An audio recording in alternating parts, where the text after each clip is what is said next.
നമസ്കാരം. തിരുവാങ്കുളത്ത് അമ്മ പുഴയിലെറിഞ്ഞ് കൊലപ്പെടുത്തിയ 3 വയസ്സുകാരി കല്യാണിയുടേത് മുങ്ങി മരണമെന്ന് പോസ്റ്റ്മോർട്ടം റിപ്പോർട്ട്. കുഞ്ഞിന് ഹൃദയാഘാതമുണ്ടായെന്നും റിപ്പോർട്ടിലുണ്ട്. ശ്വാസകോശം ഉൾപ്പെടെ ആന്തരിക അവയവങ്ങളിൽ വെള്ളം കയറിയിരുന്നു. പോസ്റ്റ്മോർട്ടത്തിന് ശേഷം കുഞ്ഞിൻ്റെ മൃതദേഹം അച്ഛൻ്റെ വീട്ടിലേക്ക് എത്തിച്ചു. അല്പസമയത്തിനകം കുട്ടിയുടെ മൃതദേഹം സംസ്കരിക്കും. കല്യാണിയുടെ അമ്മ സന്ധ്യയുടെ അറസ്റ്റ് രേഖപ്പെടുത്തി. ഇവരെ അല്പസമയത്തിനകം വിശദമായി ചോദ്യം ചെയ്യുമെന്ന് പോലീസ് അറിയിച്ചു. കുടുംബ പ്രശ്നം മൂലമുണ്ടായ മാനസിക സമ്മർദ്ദമാണ് കുറ്റകൃത്യത്തിന് കാരണമെന്ന് സന്ധ്യ പോലീസിനോട് വെളിപ്പെടുത്തി. ഇവരുടെ മാനസിക നില പരിശോധിക്കും. സംഭവത്തിന്റെ കാരണം അന്വേഷിച്ചുകൊണ്ടിരിക്കുകയാണെന്ന് Ernakulam rural SP M Hemalatha പറഞ്ഞു. കൂടുതൽ ചോദ്യം ചെയ്യലുകൾ ആവശ്യമാണ്. അടുത്ത ബന്ധുക്കളെ ഉൾപ്പെടെ ചോദ്യം ചെയ്യും. വൈദ്യ പരിശോധനയ്ക്ക് ഹാജരാക്കും. ഡോക്ടറുടെ നിർദ്ദേശം ലഭിച്ചാൽ വിദഗ്ധ പരിശോധന നടത്തുമെന്നും SP പറഞ്ഞു. കുഞ്ഞിനെ കൊന്ന് ജീവനെടുക്കാനായിരുന്നു പദ്ധതിയെന്നാണ് സന്ധ്യയുടെ കുറ്റസമ്മതം. കൊലപാതകത്തിന്റെ കാരണം എന്താണെന്ന് വ്യക്തമായിട്ടില്ലെന്നും റൂറൽ SP M ഹേമലത മാധ്യമങ്ങളെ അറിയിച്ചു. സന്ധ്യയുടെയും കുട്ടിയുടെയും CCTV ദൃശ്യങ്ങൾ പരിശോധിച്ചുവെന്നും കൂടുതൽ വിവരങ്ങൾക്കായി അന്വേഷിക്കുകയാണെന്നും SP പറഞ്ഞു. സന്ധ്യ അന്വേഷണവുമായി സഹകരിക്കുന്നുണ്ടെന്നും ഹേമലത കൂട്ടിച്ചേർത്തു. അങ്കണവാടിയിലായിരുന്ന കല്യാണിയെ കൊണ്ടുപോകാൻ ഇന്നലെ വൈകിട്ട് 3:15 സന്ധ്യ എത്തിയത്. ഈ സമയം കുട്ടി ഉറക്കം കഴിഞ്ഞ് പാല് കുടിക്കുകയായിരുന്നു.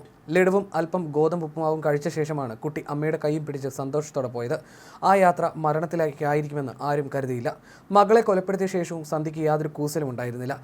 കുഞ്ഞിനെ മൂഴികുളം പാലത്തിന് സമീപം ഉപേക്ഷിച്ചുവെന്നായിരുന്നു പ്രതി ആദ്യം പോലീസിനോട് പറഞ്ഞത്. അതിനിടെ സന്ധ്യയ്ക്ക് മാനസിക ബുദ്ധിമുട്ടില്ലായിരുന്നുവെന്ന് അമ്മ അല്ലി പ്രതികരിക്കുകയും ചെയ്തു. സന്ധ്യയെ ഭർത്താവ് സുഭാഷ് തല്ലുമായിരുന്നുവെന്ന് അല്ലി പറഞ്ഞു. ഭർത്താവ് തല്ലുമ്പോൾ സന്ധ്യ എടുത്തു ചാടി എന്തെങ്കിലും പറയും. പിന്നാലെ അവളെ ഭർത്താവ് കരണത്തടിക്കും. 6ാം ക്ലാസ്സിൽ പഠിക്കുന്ന മൂത്ത കുട്ടി ഉൾപ്പെടെ 2 കുട്ടികളാണ് സന്ധ്യയ്ക്കുള്ളത്. സന്ധ്യ നോർമലാണോ എന്നറിയാൻ സർട്ടിഫിക്കറ്റ് വേണമെന്ന് സുഭാഷിന്റെ അമ്മയും അയൽക്കാരും നേരത്തെ ആവശ്യപ്പെട്ടിരുന്നു.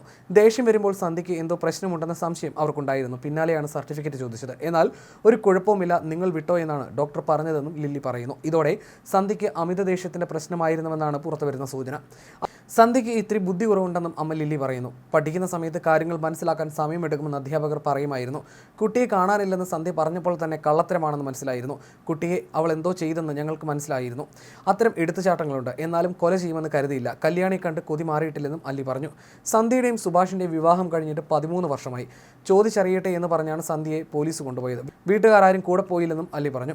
മറ്റക്കുഴി പണിക്കരുപടിയിലെ അങ്കണവാടിയിൽ നിന്ന് അമ്മ കൂട്ടിക്കൊണ്ടുപോയ 3 വയസ്സുകാരിയുടെ മൃതദേഹം ചൊവ്വാഴ്ച പുലർച്ചെ 2:20 കണ്ടെത്തിയത്. അതിനിടെ മൂത്ത കുട്ടിയെ ഐസ്ക്രീമിൽ വിഷം ചേർത്ത് കൊല്ലാൻ സന്ധ്യ ശ്രമിച്ചിരുന്നുവെന്നും ആരോപണമുണ്ട്. അയൽവാസിയാണ് ഈ മൊഴി നൽകിയത്. മൂഴികുളം പാലത്തിന്റെ 3ാമത്തെ തൂണിന്റെ പരിസരത്ത് മണലിൽ പതിഞ്ഞു കിടക്കുകയായിരുന്നു കുട്ടിയുടെ മൃതദേഹം. തിരച്ചിൽ തുടങ്ങി 3 മണിക്കൂറിനുള്ളിലാണ് കുഞ്ഞുണ്ണിക്കര UK സ്കൂബ ടീം മൃതദേഹം കണ്ടെത്തിയത്. അമ്മ പരസ്പര വിരുദ്ധമായാണ് ആദ്യം പോലീസിന് മൊഴി നൽകിയത്. മൂഴികുളം പാലത്തിന് സമീപം കുഞ്ഞിനെ ഉപേക്ഷിച്ചുവെന്ന് ഇവർ പറഞ്ഞു.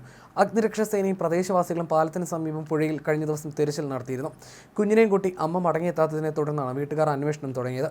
7 മണിയോടെ അമ്മ ഓട്ടോറിക്ഷയിൽ കുറുമശ്ശേരിയിലെ സ്വന്തം വീട്ടിലെത്തിയെങ്കിലും കുട്ടി കൂടെ ഉണ്ടായിരുന്നില്ല. മൂഴികുളം മേഖലയിൽ തിങ്കളാഴ്ച അർദ്ധരാത്രിയിലും തിരച്ചിൽ നടത്തിയിരുന്നു. ഈ ഭാഗത്ത് കുഞ്ഞിനെ ഉപേക്ഷിച്ചെന്ന മൊഴിയുടെ അടിസ്ഥാനത്തിലായിരുന്നു തിരച്ചിൽ നടത്തിയത്. മൂഴികുളം പാലത്തിന്റെ 3ാമത്തെ തൂണിന്റെ പരിസരത്ത് മണലിൽ പതിഞ്ഞു കിടക്കുകയായിരുന്നു കുട്ടിയുടെ മൃതദേഹം.